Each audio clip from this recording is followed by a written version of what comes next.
Welcome back to the KODE Coaches Show. I've got MSSU head coach Denver Johnson with me here tonight. And we take you to the second half, but before, Coach, we go to video. You went to the half with a 7-point deficit. What do you tell your players at halftime before they come out onto the field? Well, we knew we had made some mistakes there. We thought we had maybe left some points on the field, had some opportunities there. We had too many 3-and-outs. We had several series there where we failed to make a first down. We knew we were going to play Fleeton in the second half, see what he could bring to the table.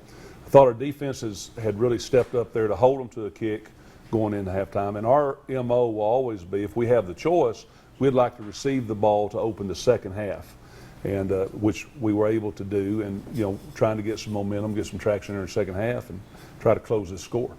So the first drive, you end up punting, starting off the second half, and the score is still 17-10. And well, the punt right here takes a few bounces before landing into the receiver's hands, and he takes it all the way. What do you think happened here with the coverage on this one? Well, we had a great kick, and we had people down there. We had about 6 guys down there that was in a position to make a play. The first guy ran by, but the other guys kind of got stacked up behind one another instead of being properly dispersed across the field there and making a net and getting this guy netted up. So, again, that's a costly mistake. We invested heavily in our special teams, and save that play, I really think our special teams were pretty solid on the night. But that was a big return for a touchdown that I thought was kind of the tipping point in the ball game, because up until that point, I didn't really feel like that we were playing from behind. I thought the ball game was fairly even, going back and forth.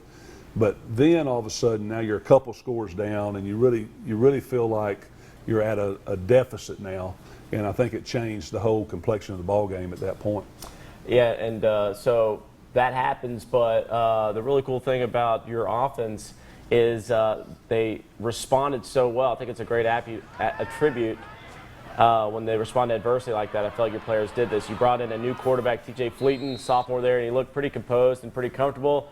Then he hands it off to Will Gregory. He takes off for the end zone on this long rushing touchdown, 60 yards, somewhere around there. Now here, what went right for you guys? How you guys go from, you're running the ball a little bit, but then you get a good play right here. What went right for you guys? Well, Will made a great play there and a great effort. I thought we had some good blocking up front, but we had some opportunities to have possibly that same play in the first half on our read game. We didn't hand the ball off. So, part of it just, I think, mostly Will making a good play and great speed. He's a big back. But that's what we need. We need to have a good downhill running game and, hang our hat there and then, get done what we can in the passing game. Can we expect more from Will? Oh, absolutely, yeah. We've got a pretty good stable of backs, and Will will start the ball game for us this next Thursday night. And, hopefully, I think he had over 100 yards in the ball game, and hopefully we'll continue to get him that much or more. Possibly him and Tyquan Hayes maybe sharing the load, or just who knows? Could be. Okay. Tyquan needs to touch the ball. Yeah, absolutely. He's dynamic with the ball in his hands. Right. Well, the very next drive, Emporia State offense clicking on all cylinders this time. Emporia State's Brent Wilson leading the charge down the field, connecting most of his passes for that matter, and they find themselves back into the end zone after this play to make the score 31-17. I think he threw for like 330 yards. How do you stop a quarterback like Brent Wilson? I know we were talking about it earlier. He's an all-conference quarterback, great arm, great pitch and catch. What are the keys to make sure you stop the next quarterback like this guy? Well, when you have a really outstanding quarterback like that and the crop of receivers that they do, first you got to get pressure on the quarterback. You can't let him just sit back there and play pitch and catch. Your secondary is key, but also the underneath coverage, the linebackers and occasionally a lineman that we might spy out. We just got to be very, very disciplined in our coverage. When we're in zone coverages, we got to read our keys, break on balls.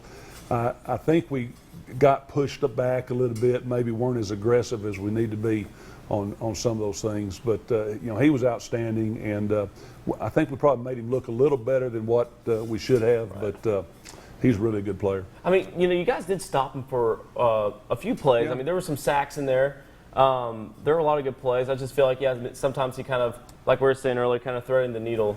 Well, that is absolutely right. And then, we're so thin again in the defensive line. We actually had a couple of safeties in the game as defensive ends, just trying to give us some pass rush up the field late in the game. As the game wore on, the difference in their depth and our depth became more and more evident.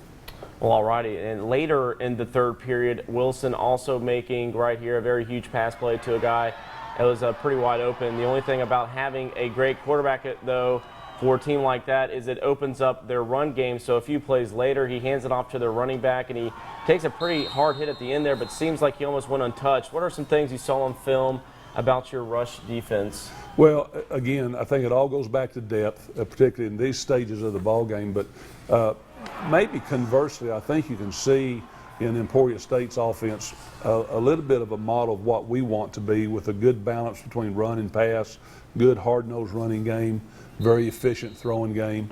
You know, that's where we're headed. Not exactly the same plays or the same concepts, but just, you know, in general, the personality of the offense is a lot like where we're headed to with our offense. Well, great words from a great coach. The final score to this one, unfortunately, Lions falling in their season opener to Emporia State 38-20. Here's what Coach Johnson and some of the players had to say about their performances at the end of the game. We learned a lot. Got to be more focused, more locked in, and use this game right here as motivation, because we feel like we're better than that, and we just got to get better from this week. I believe we got to condition more. Like, we got to get guys set up more, you know, get ready for the high tempo, because they're going to try to hit us with it all season. I feel like they're going to try to hit us with it next game too, so we just got to condition more. I think we did good so far as a triple option team to come out and run the spread. We're going to get better as the year goes on, and we're going to do some big things.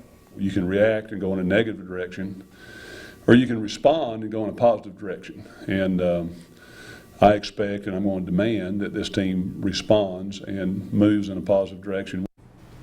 We're going to take a break, but coming up next, we'll take a look at the scores around the MIAA conference. Plus, we'll take a look at the Lions' next game. They face Northwest Missouri State University this Thursday. It's an away game. Stay tuned to hear what Coach Johnson has to say when we come back.